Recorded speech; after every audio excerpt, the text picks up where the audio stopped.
Hello my friends, welcome. We are meeting today again around the fireplace where I've shown you how to start a fire with, let's say, classical means.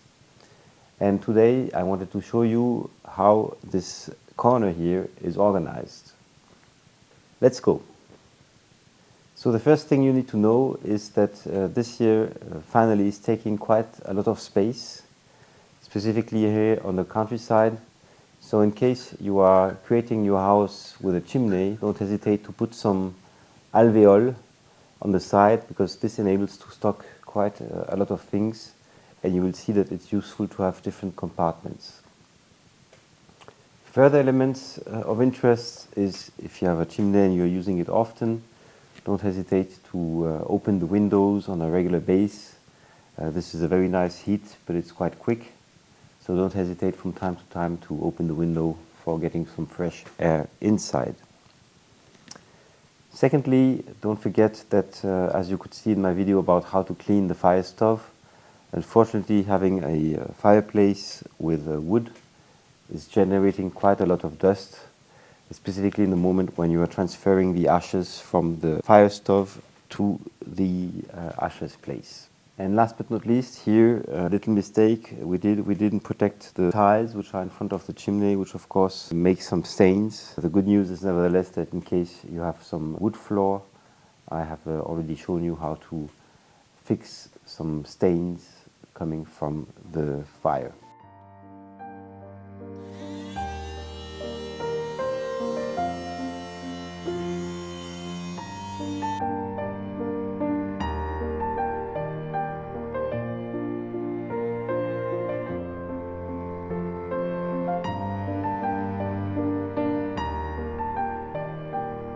So we are starting this little round of the fireplace with this luggage box.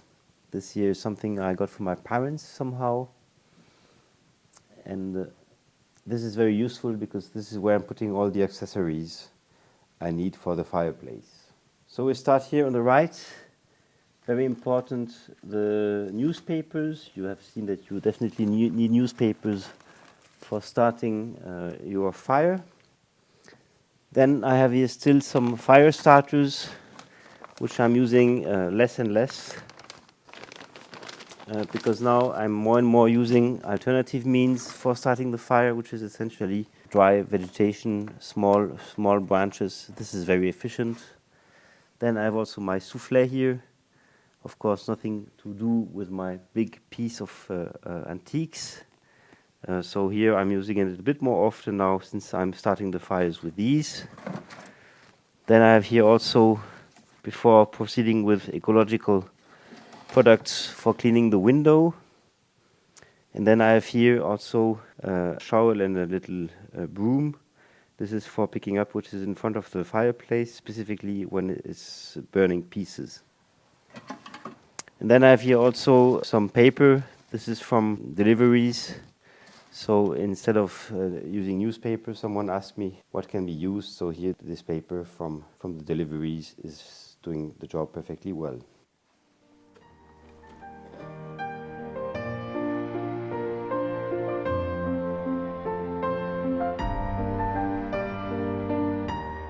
So we start here with this box here. This here are the very small laths I got from the works. And you see here today, this is the works version. You recognize here the wood that you have seen on how to use wood coming from works for your heating.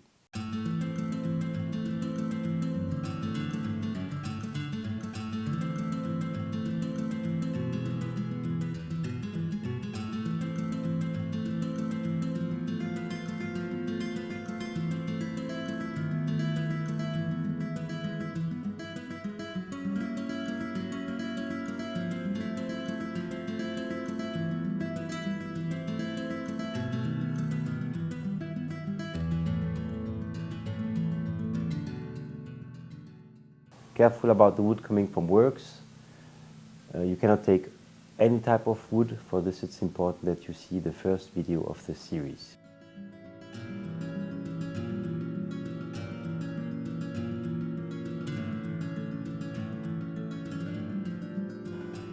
As you could see, there wasn't too much destruction of boards.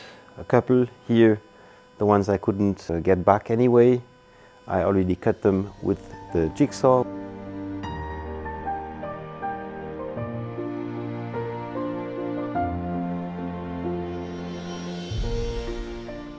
I also have here the garden version.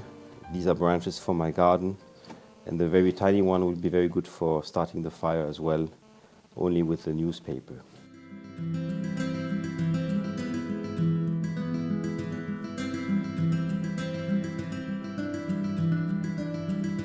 Have a little look on these very nice boxes.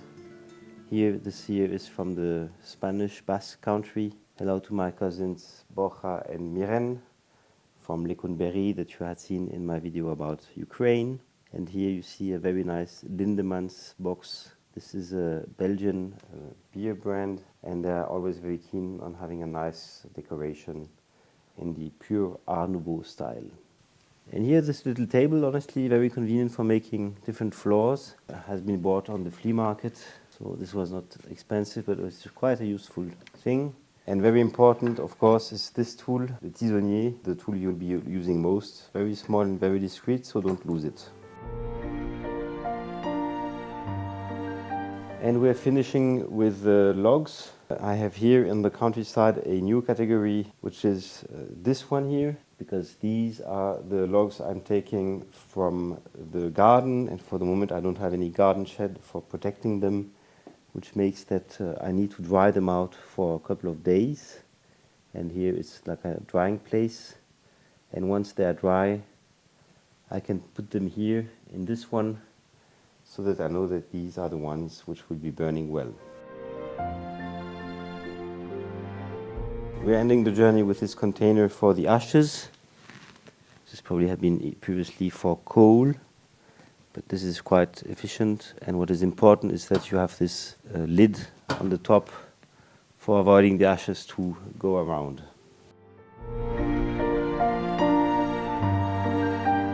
So it's better to prepare the fire up front, even though you don't know when you will need it.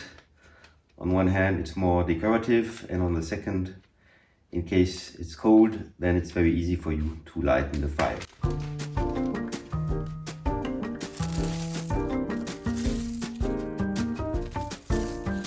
Here I will use as a starter the dried glycine.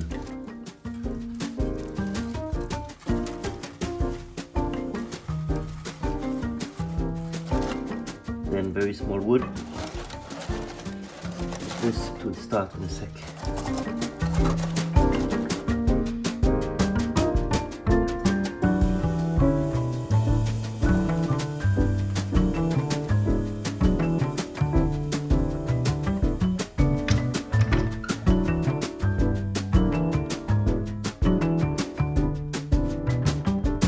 That's it, my friends. This fire corner on the countryside is now finished. I hope that it will be useful for your own organization. So I have also the urban version, which will be probably shorter because it's much smaller. And by the way, in this very fire stove, I've already recorded a number of exceptional fire starts. Why exceptional? Because now I'm going out from the, let's say, industrial fire starters. And as I already said, I'm using more and more alternative means based on very small organic material. And this has become a very nice series. Don't hesitate to join one of these videos about the exceptional ways of starting a chimney fire. So see you very soon on Happy Hour TV 1.